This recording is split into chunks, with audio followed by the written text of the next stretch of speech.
Okay, I think we're recording. And y'all can see my screen still. Is that right? Yes. Great. Okay, so thank you all very much for making time for this. This is the first Night Skies presentation I've given since the pandemic started. So I hope I remember everything, but I think I will. So this is, I like to just start off with some beautiful pictures of the night sky because it is beautiful, and it's really beautiful in the hill country in particular. This is from Purnell's Falls. And let's see, how do I advance this thing? And this is from Enchanted Rock. The night skies in Texas are beautiful, even though we're losing them in a lot of places, and that's part of what we're talking about today. So this is a composite of several different aerial photos of the US. And you can see that there's a really bright division between the eastern United States and the western United States. And does anybody feel like taking themselves off of mute to venture a guess as to what this bright line down the middle that partitions the east from the west is? Is that the San Antonio-Austin corridor? Yeah, it's I-35 all the way from, y'all can see my mouse, right? Yes. Okay, so I-35, here's San Antonio and Austin, Dallas Metroplex up here, and then I-35 just going all the way up to the Twin Cities. Wow.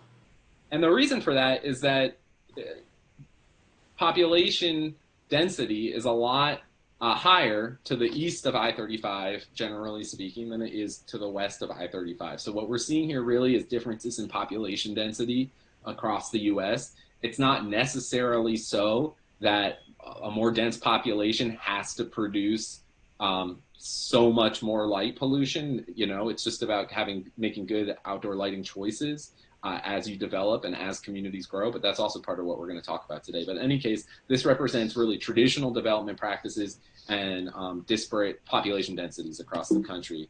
Let me see if I can get us to go forward again. So here we're zooming in on Texas. You can see San Antonio, Austin, Dallas again. Does anybody want to venture a guess as to what this is down here? All this light pollution. Oil fields. That's right. This is the Eagle Ford Shale. That's right. Wow. So that's oil and gas activity down there. So it's not just population density. It is also at times industrial activity as well that's creating the light pollution that is causing us to lose our view of the night sky. So this is the 17 county area that the Hill Country Alliance works in. So you can see it goes from Austin down to San Antonio, out to Uvalde, up to Rock Springs, Junction, Mason, Llano, Burnett, back to Austin.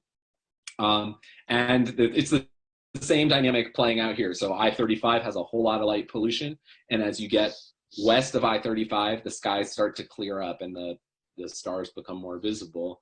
And because of that, we often say in the Hill Country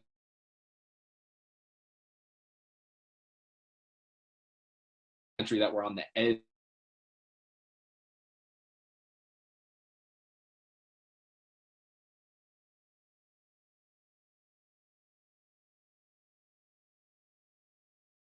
of night, because this pop pushing westward into Comal County, it's pushing, etc. And hello? We good? Dropped off a little bit. I froze for a second, but am I back? Yeah, you're back, Cliff. Go ahead. Sorry about that. Don't know what caused that. Okay. So I was just pointing out that You're gone. Can't hear you. the population density is spreading westward out into the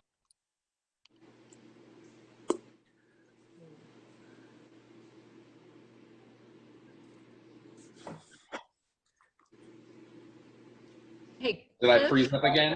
Cliff, Cliff, can you hear me? Yeah, I hear you, Jency. Okay, I'm wondering if maybe, are we using up too much broadband because should we all close down and see if that would stop you from breaking up, or, I mean, you know. video. I mean, you mean go stop Like, video? like mute, like stop video and stop and mute. I don't think that's the issue. Give me just a second to see if I can maybe Okay. close my web browser. Maybe Okay. I've got just too much internet stuff going on. I'm so sorry. I haven't had this problem all day. This might take me half a second. Let's see what I can do here.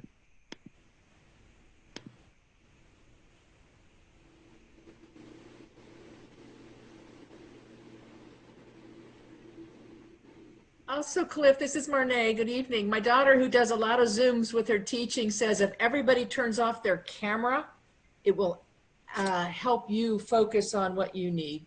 Might try it. Oh. All right, let's try it. All right. Do we push stop video? Yes, right? Cliff? Sure, if you like. I think I'm all set. I've closed my web browser. I don't expect that to happen again. I think maybe I just had too much going on the internet, and that may have been what caused it. So I apologize for not having done that before. Let's see here. Oh, let me go back to share screen. I think we're going to be all set. I miss seeing y'all's faces. I'm glad I can still see at least one or two of you so that I can get some sense of reaction. Okay. So we're back on track. Apologies for that, everybody. Thanks for being patient. Excuse me.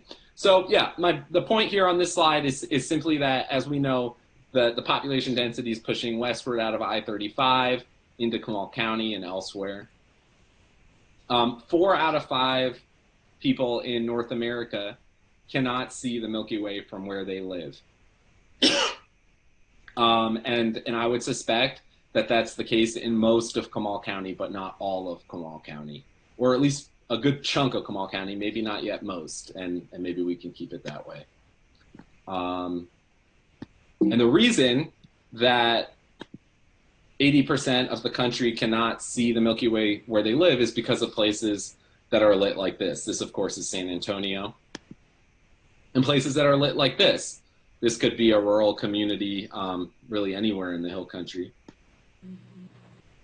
Or in many places in the hill country, I should say, because a lot of places are doing a lot better than that now. And this is a ball field in Hays County. So it's also places like this. This is all bad lighting, and that's really the issue here. So it's not about necessarily growth that is causing all the spread of light pollution in our region, but it's just conventional, old-fashioned, unthoughtful approaches to outdoor lighting that we're trying to address. And I'll just pause there for a second to say, as Elizabeth said, one of the benefits of land conservation, kind of getting back to the core of the Comal County Conservation Alliance's mission, one of the benefits of land conservation is that the more land that is preserved, the less opportunity there is for light pollution on that land. And so that benefits the whole county when it comes to night skies. But it also creates spaces, a lot of land conservation, a lot of conserved lands are publicly accessible. Not always, sometimes it's private land that is conserved. But if it's publicly accessible, then it's also a place one can go at night to enjoy the night sky or to enjoy a naturally dark night and listen to and look out for nocturnal wildlife or fireflies and listen to frogs and all of those things that can get lost as you lose the night sky and naturally dark nights. I just want to pause for a second. This is an analysis that my colleague Amy Jackson did. And basically she took data that is a lot like those satellite photos that we were looking at just a couple minutes ago, and performed some analysis in the computer and came up with these figures and this map. And so basically the idea here is that this is sort of a snapshot of where the hill country night skies are today. I think this data is already a couple years old, but it probably hasn't changed too significantly in just a couple years. So you can see Comal County down here, according to this analysis. So you can see really that the worst skies in the county, or the most impacted skies in the county, I should say, are, right along I-35 right here. But there's still a lot of the county that has high quality skies. It's not as dark as it would be if you drove out, to Real County, to Garner State Park or something like that, but still worth enjoying and absolutely worth preserving.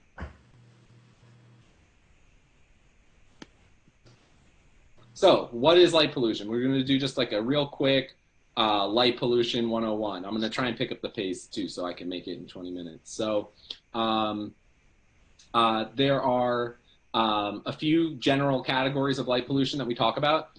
One is light trespass. This, of course, is light that's going across property lines. So from one neighbor to another, or from one neighbor into the street, or from a business into the street or into a neighbor's house. Another is light clutter. That's just when you have a lot, or glare. When glare is when light shines directly into your eyes, and light clutter in most cases is a lot of glare on one streetscape. And then there's also sky glow, not pictured here, but here it is. So sky glow is light that's shining right up into the sky, making it harder to see the stars. And here's an example of light trespass. In fact, the light that is illuminating the front of this house, well, let me put it this way. This photo was taken from the deck of this house. Oh. And then you can see the light trespass that ball field is causing for these residents. And then glare, like I said, is light that's shining directly into your eyes. Glare makes it harder to see. It actually reduces visibility. So here's a case of somebody putting up a security light on the side of their house, thinking that they were helping to protect themselves through it, but it actually makes it harder to see into the shadows. And when you shield that glare, you can see that there's actually somebody standing in the shadow all along.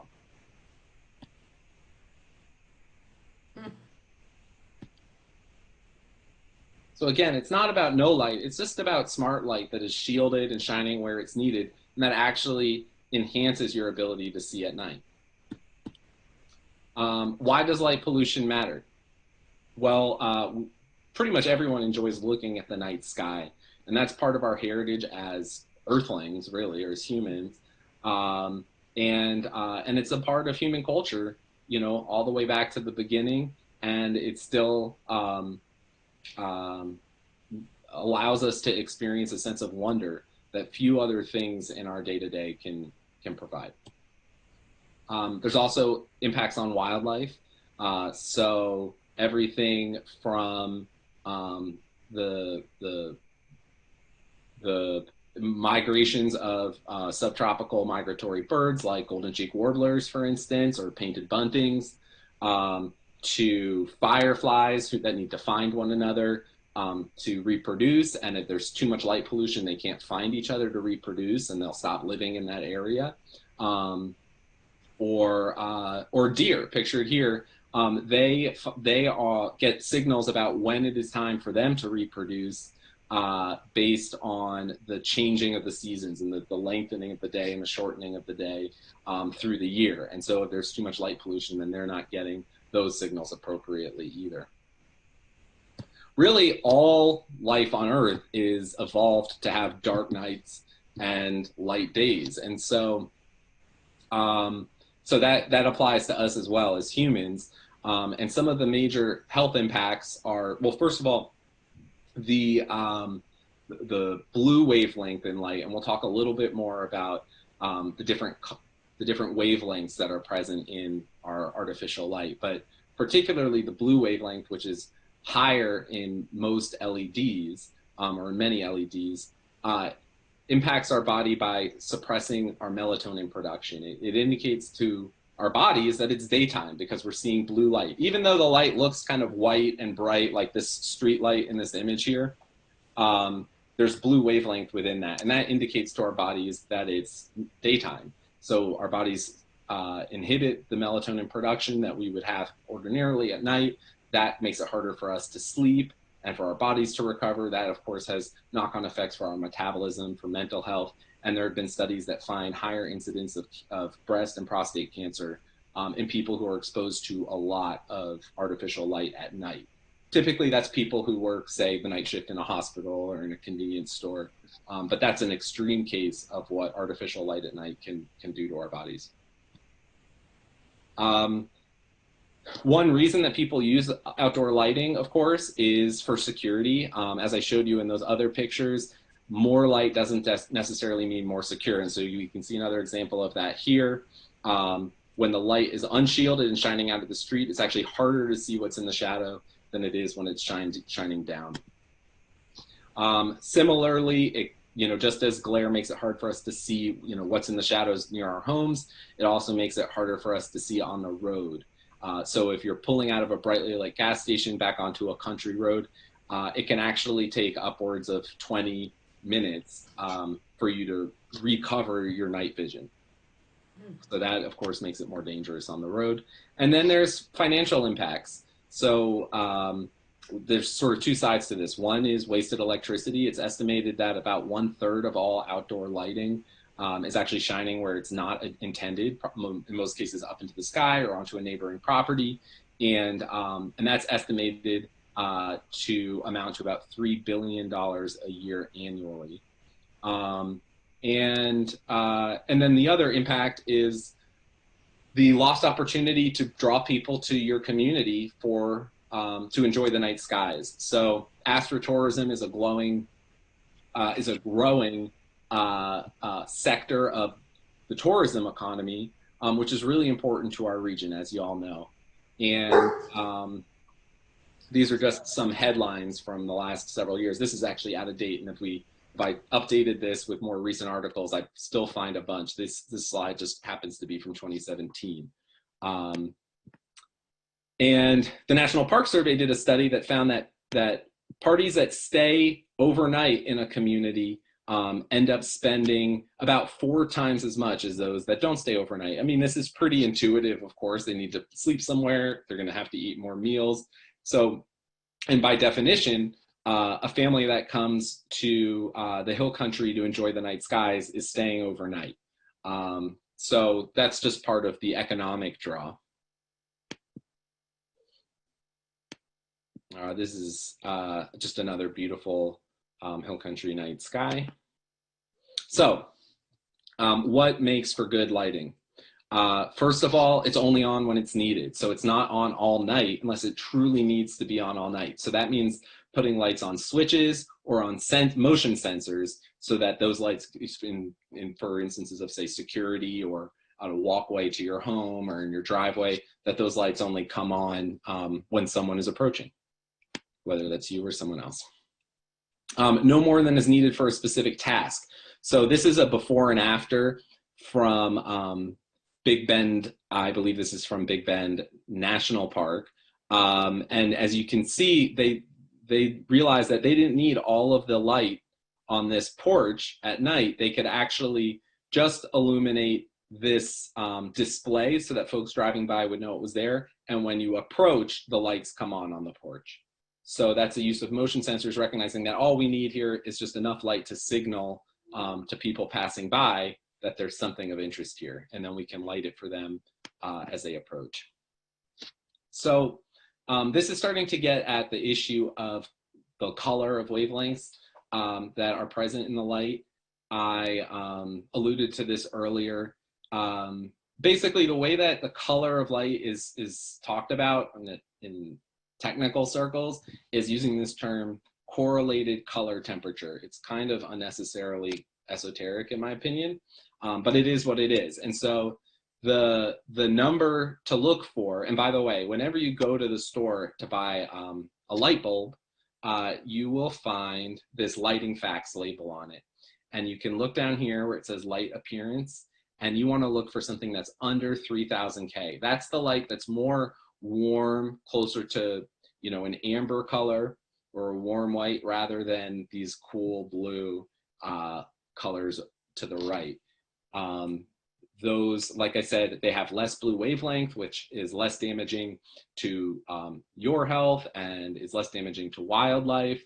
It also, the blue wavelength also scatters more in the atmosphere and has more of an impact on our view of the night skies. So for all of these reasons, it's better to get lights that have 3000 Kelvin or below for their correlated color temperature. 2700 is ideal, or even below that too, but 2700 is pretty common on the market and you can find it.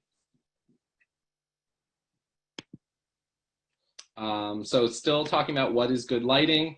Fully shielded lighting like this all the way on the right is what you want. What you don't want is totally unshielded lighting like this on the left that is shining everywhere it could possibly shine, but only a little bit where it's needed, which is right below the light post here. And as you can see, the glare actually makes it harder to see the person that's standing there. Whereas when you shine it down and you keep the light out of the viewer's eyes, it's easier for everybody to see. You don't have to use as much energy and you preserve our view of the night skies. So it's really just all about choosing. So that, you know, it's not all about choosing the right fixture. It's also about being mindful of the color temperature and thinking about how much light you need, but choosing the right fixture is really important. So you can see on the right here, these fixtures hide the light source. So you can see this bulb is in here, but you can't see it. And similarly for these fixtures, the fixture hides the light source. And on these fixtures, the light source is readily visible to anybody walking by. And that means that it's going to be causing glare and it's going to be shining light where it isn't needed. So the idea is to have the light tucked up inside the fixture so that it's only shining down. So just to review, good lighting is only on when it's needed, not more than is needed for a specific task. Warmer colors are always preferred to those cooler, bright white LEDs. So you're looking for correlated color temperatures below 3000 K. And of course, you want it to be fully shielded. These are just some examples of lighting in the hill country that really demonstrate what we're talking about here. So this is the hospital in Fredericksburg, where they were very careful with their outdoor lighting. And you can see the parking lot is very well lit, and yet the landscaping beyond the parking lot is totally dark because there's no need to light the landscaping beyond the parking lot. And so they were very careful about that. You can see that the lights are all fully shielded. You can't see the light sources. This is a before and after from a gas station in Alpine. And again, the area underneath the gas station is very well lit, but whereas before they'd been shining light out into the street and into drivers' eyes and up into the sky, now they're not. This is a hotel in Fredericksburg. I need to do a time check because I can't see the clock on my computer. Okay.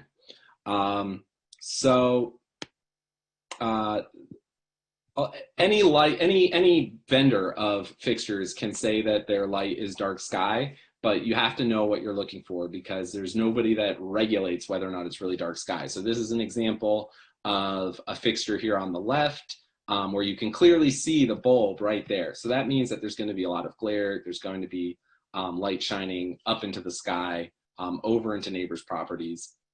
This one here truly is dark sky friendly because it hides that fixture.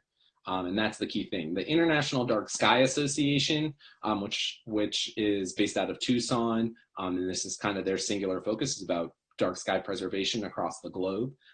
They do have this dark sky, this fixture seal of approval program. So they will assess fixtures as they come onto the market and give them this seal. So if you see this seal on a product you're looking at, then you know it's good to go. But otherwise, make sure that you take a really close look. Just because it says dark sky doesn't mean that it is dark sky.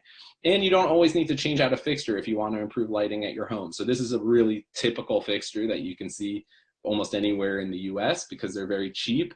And of course the bulb is totally unshielded. But if you replace that bulb with a downward facing LED, which costs, I don't know, about $3, all of a sudden your light is only going down to where it's needed, to the doorstep.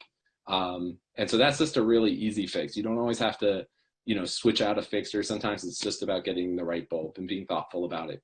So I'm going to talk a little bit about what we're doing in the region to protect Hill Country Night Skies. And when I say we, it's not just the Hill Country Alliance, but it's really a region-wide movement of many organizations. So first of all, we're really excited about the formation of several Friends of the Night Sky in counties across the Hill Country. So actually not listed here is Bandera County Friends of the Night Sky, because they haven't yet created their logo.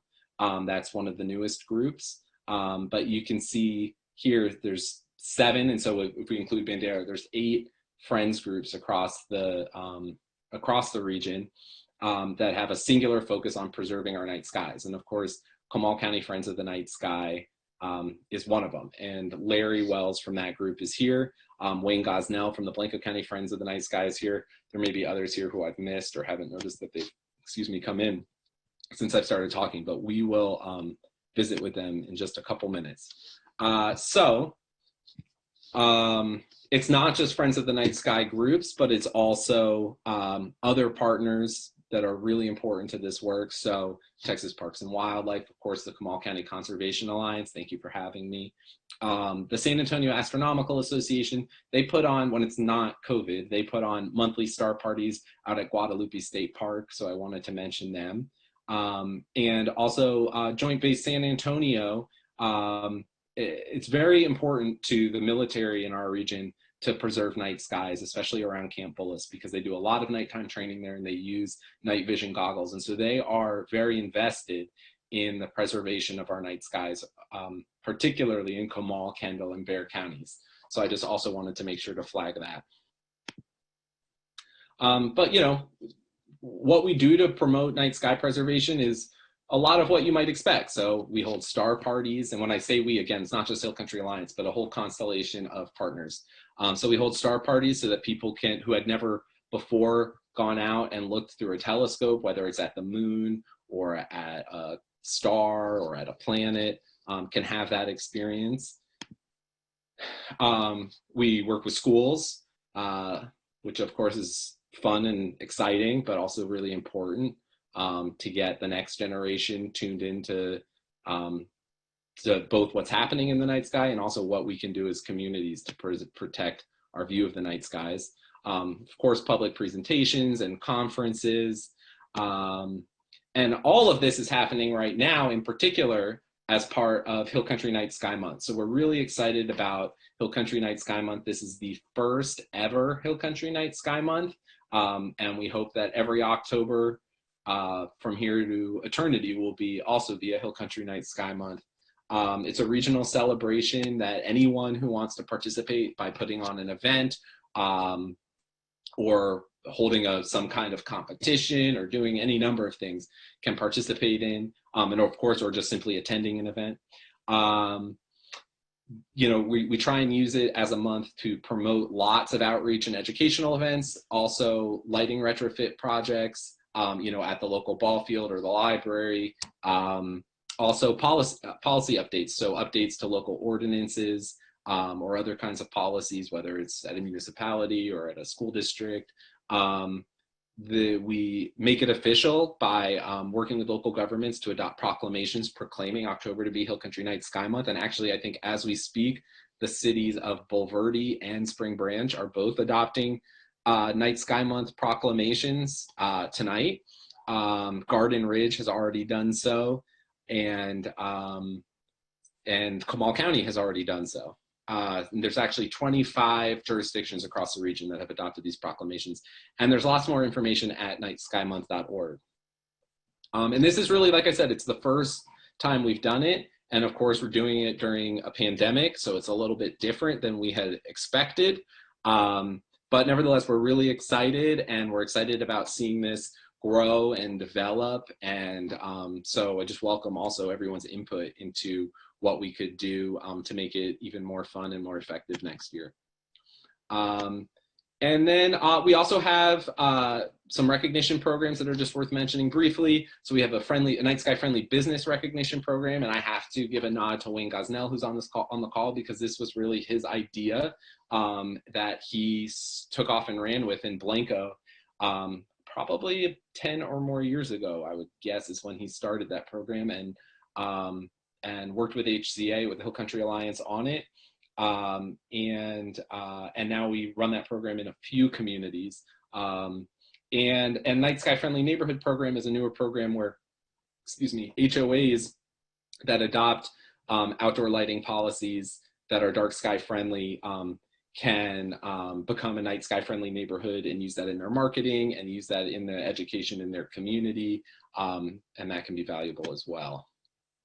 And then finally, just a quick review of activity around the region. So we've worked with 14 counties so far to adopt night sky friendly resolutions. And this is simply the county saying, we like dark skies. We know our constituents like dark skies, or our residents like dark skies. And we encourage everyone to do right by our night skies in their outdoor lighting choices. You can see which counties have adopted those resolutions so far. Outdoor lighting ordinances, there are many across the Hill Country. These, of course, is a tool that municipalities have. Counties don't have this tool. And then finally, dark sky places. So the International Dark Sky Association, which I referenced earlier, has a program for designating places as international dark sky places. And we have a lot of those in the Hill Country. So some are dark sky communities. These are communities that have great outdoor lighting ordinances and are doing a lot to educate the community about the benefits of dark sky friendly lighting. And so Dripping Springs, Wimberley and Wood Creek, which are kind of sister cities. Wood Creek is right next to Wimberley. Fredericksburg and Horseshoe Bay are all international dark sky communities, and Blanco's application is pending. We also have urban night sky this is actually should be dark sky parks and urban night sky places. So dark sky parks have wonderful skies and exemplary lighting on their premises and do a lot of outreach and education. And urban night skies urban night sky places are pretty much the same, except since they're in cities, they don't necessarily have great skies, but they offer a sort of a dark nighttime experience, and they do outreach and education on the subject. And you can see we have many of those across the region. Just some highlights are Enchanted Rock, South Llano River State Park, Lost Maple State Natural Areas working on their application. We have dark sky developments of distinction.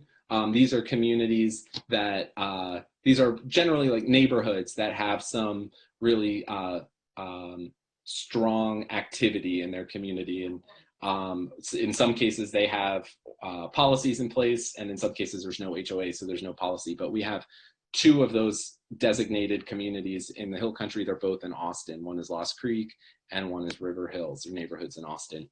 And then finally, there is a really ambitious idea of creating a dark sky reserve. This is another designation that the IDA has, the International Dark Sky Association, and this reserve would recognize the area around Enchanted Rock between Llano, Mason, and Fredericksburg as a dark sky reserve, a particularly dark sky or particularly dark landscape in the Hill Country. So that's really it. I'll leave it there. I do want to answer any questions that folks might have. I'm sorry I ran long, but I also want to turn it over just for a minute or two to Larry. Larry, if you don't mind, and just tell us a little bit about the Comal County Conservation Alliance and how people can get involved and what y'all are up to. Well, I'm with the Comal County Friends of the Night Sky. Oh my goodness, thank you. I slipped. Anyway. Please tell us about the Comal County Friends of the Night Sky. We started a small group of people on Nextdoor.com that were concerned about the growing light pollution problem out around the north part of the lake. And I think there were about 10 of us that had planned a meeting at the Ty Preston Library. About the same time COVID got us shut down, and we started meeting on Zoom, and quickly ran into Wayne from Blanco, and Cliff and Amy, and that was last part of March, early April. And I think now we have over 270 members on our Facebook group. We just opened our website up last week. We've got, two proclamations? Anyway, I'm losing count. We've got 2 more coming. But anyway, it's been real exciting to see how fast interest in reducing light pollution is growing in the hill country, and trying to bring back that song that some of the words are on Blanco County's website. The stars are bright deep in the heart of Texas. But anyway, I'm finding that they're not so bright anymore, and we're doing what we can to bring them back. Thank you, Cliff. Thank you, Larry. If folks want to join the mailing list or get more involved, how can they do that? There's on our website, there's a contact on, I think, toward the bottom of each page, and just fill out your name, email address, and phone number, and you'll be on our email address list. And the website is? I'll put that in the chat, but it's Comal County Friends of the Night Sky.org. Thanks, Larry. You're going to write that in the chat too? Yes, I'm doing that now. Thank you so much. And Wayne, do you want to just tell us a little bit about the Blanco County Friends of the Night Sky? Well, yeah, we're up and running. I just want to give a kudo to Larry Wells.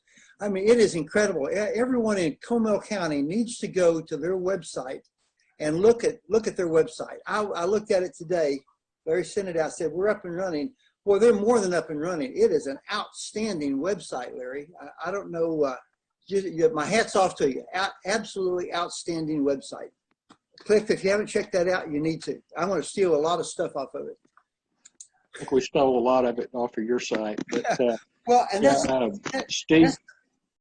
That's the beauty of this. Nobody has pride of authorship or ownership of anything. And the more we can share and the more we can proliferate the message, the more we are all helped, because we all share the same night sky.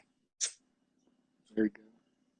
Thanks, Wayne and Larry. Does anybody have any questions or comments, or we can open up for a few minutes if anybody wants to discuss. Cliff, this is Jim. Can you hear me? Yes. One of your last slides had that area north of Fredericksburg that was called the reserves. How does that work? I mean, I understand you can get cooperation from HOAs and from cities, but that big area that you called the reserve, how does that work? Yeah, so there's no official regulation or anything that goes with it. There's no rules that are associated with it. So it's really just a recognition. Now, actually, the International Dark Sky Association, in their application requirements, do require that 80% of the population living within the reserve be subject to outdoor lighting ordinances, and that 80% of the land be subject to an outdoor lighting ordinance. That's not possible in Texas because counties don't have that authority in the first place. And so the population component is probably achieved out there because most people are living in Fredericksburg, Mason, or the city of Llano. And those places all do have ordinances, but the areas in between don't have an ordinance. And so that land requirement probably can't be met, but the International Dark Sky Association is working with the folks out there to try and find some alternative avenues, whether that's working with wildlife management associations or other landowner groups and getting commitments from those landowners to say, we commit to not putting more outdoor lighting or more unshielded outdoor lighting on our properties. That would be one avenue, but they're kind of trying to think creatively because that ordinance requirement's just not an option in Texas. Very good. Any other questions or comments? I have a question for Larry and maybe somebody of the others that are in the Comal County group. Are you all anticipating ever becoming more advocates in terms of going like to Comal ISD and saying, those lights on the Canyon Lake High School, really need to be shielded or something like that? Yes, we do have a few people that are interested in working with the schools, not just the lighting, but with taking programs to the kids in the elementary schools. Right. We haven't really started, or I haven't kept up with what some of our members are doing with that. I know that, for instance, Michelle Molina, who I think right now is at the city council meeting in Bulverde, because of that proclamation that is getting adopted. She, even before the Comal County Friends of the Night Sky existed, she had reached out to me with concern about high school number 4, I think, that is coming in near the Bracken Cave. Okay.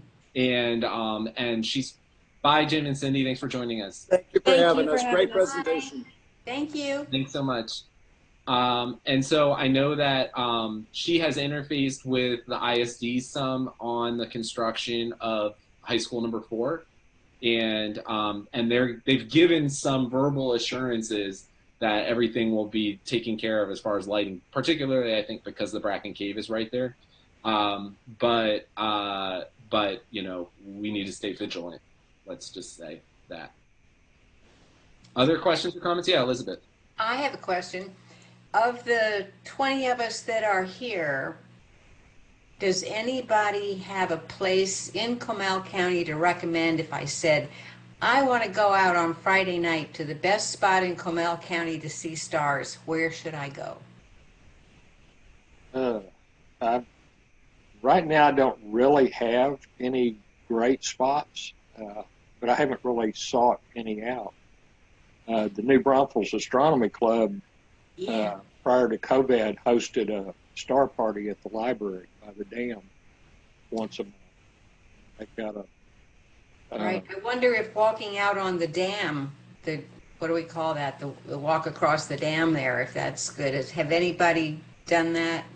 well, it's closed at night, so you can't really do that. Bummer. Okay. I better not. I would think the Canyon Lake and some of the parks right there, or maybe the little pullover at the Devil's Backbone. That's a good spot. Would be good. You know, just getting high up above, you know, any other lights that might be around is a good thing. And of course, getting away from the urban areas is a good thing too. And Guadalupe River State Park is probably pretty good. Yeah. Thank you. Any other questions or comments as we approach the 8 o'clock hour? I saw a question Jerry posted about how receptive PEC is. Jerry, did you want to ask that question? Well, I just wondered, it seems to me like it would be a bird nest on the ground if we could get PEC to participate in this, on a educational basis, as new people build structures and even community things, to retrofit, whatever. But I don't know how receptive they are to that. But someone answered the question and said that some of it's being addressed. Yeah, I didn't have my eye on the chat at that point, so I didn't see that. But that's right. PEC actually adopted a resolution probably close to 10 years ago, saying that they're committed to night sky preservation. And it's been, some back and forth to get them to make the right moves to actually live up to that intention. But they are making progress. For starters, all of the lights that they put up now have the proper correlated color temperature. So that's a big start. Well, it seems like the builders should also have an interest in this, that if you educate them about what people really want. I mean, having these really bright lights out there, to me, in a rural area is just advertising that your house is there. I don't get it. Yeah. We have 2 architects that are members of our group. Good. One of them just joined last week, and he's real excited to be a member. And one that's probably been working with Cliff longer than our group has been in existence is also. Yeah, and then and another angle, Jerry, kind of along those lines, is working with the builders and then also working with the retailers, so that they can be more informed. So when people come into their stores, that they're giving them good information. Both of those sectors have been hard to make really meaningful inroads into, but we are working on it. So they could contact your office and get some guidance, you Oh, know? absolutely. Yeah, okay, good, thanks. And You know, when you talk about retailers, immediately I thought about Ace because they are really community oriented. It seems like, and you know, and they're the go-to hardware store in most of our rural areas. So that might be a place to start. Better than trying to go to Home Depot, right? Yeah, really. I always try to make a point to ask the people on the floor about dark sky friendly lighting just for fun.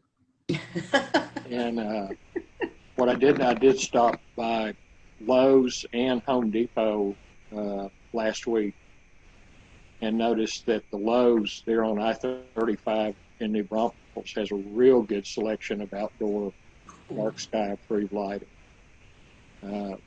Home Depot, not so much, but Lowe's had a great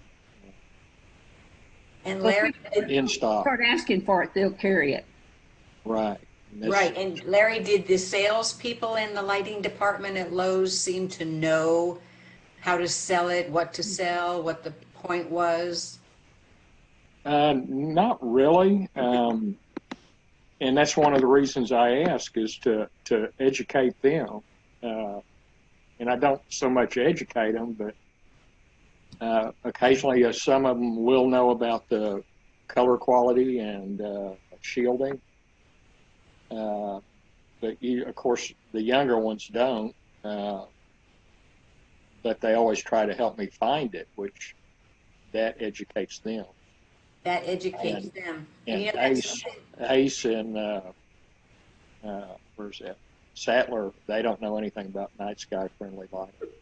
That's frightening. you'll So have to teach them. And everybody in Comal County, all of us here tonight who live in Comal County can sign up to be members of the Friends of the Comal County Night Skies group and start working on this, because it can't expect Larry to go out and visit all these businesses. So let's all, they'll know me before very long. right, we'll all join in and help you, Larry, and get people to go to the schools and the businesses and get her done. Wiki I wheel. always ask them at Granny D's that I heard that they were having all you could eat dessert one. I still don't have one. Terry, were you about to say something? I thought you were about to say something. You weren't? No. All right. Well, are there any other comments or questions before we wrap up? And I'd also put a link. I went to Lowe's and just typed in the search bar dark sky lighting, and that link that's at the bottom of the chat has quite a list of all their dark sky outdoor fixtures. Of course, I would. This is a case where I would remind everybody that, you know, that things will come up on a list like that that may not be actually dark sky friendly. So you really need to look at the picture and assess what you're getting, and ideally look for that fixture seal of approval, that blue ribbon from the International Dark Sky Association. That will indicate that it's legit. And on our website, I can get to the link and put it in the chat here in just a second. On the Hill Country Alliance website, we have a list of what I did a couple years ago was basically I typed in dark sky into Home Depot's listings, and then I put a PDF together where I had removed everything that wasn't really dark sky. And so that's a list of products that are truly dark sky that are available at the big box stores. Let me see if I can find that real quick.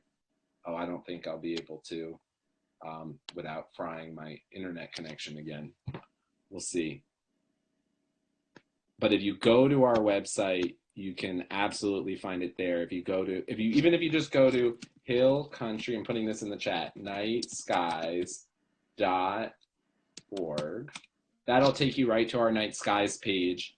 And then on the right side of the screen, in a couple clicks, you'll be able to find that list. Let me see if I can actually. Any other comments or questions before we wrap up? I'll find that link right now and put it in the chat. It actually won't take too long at all. Looks like everybody's asked their questions. Thank you so much, Cliff. That was wonderful. I learned a lot. Looking forward to learning more and getting with the Friends in Comal, get the Comal County Friends group. Thank you so much. Thank you all for joining us. Yeah, really appreciate it. Here's that link in case anybody wants it. Thank you for having me, Elizabeth, and thanks for all the work that CCCA does. I really enjoy being a part of it. And thanks to everybody for joining, and hope to see you again next month. Right. Thank you. Bye-bye. I Thanks, Cliff.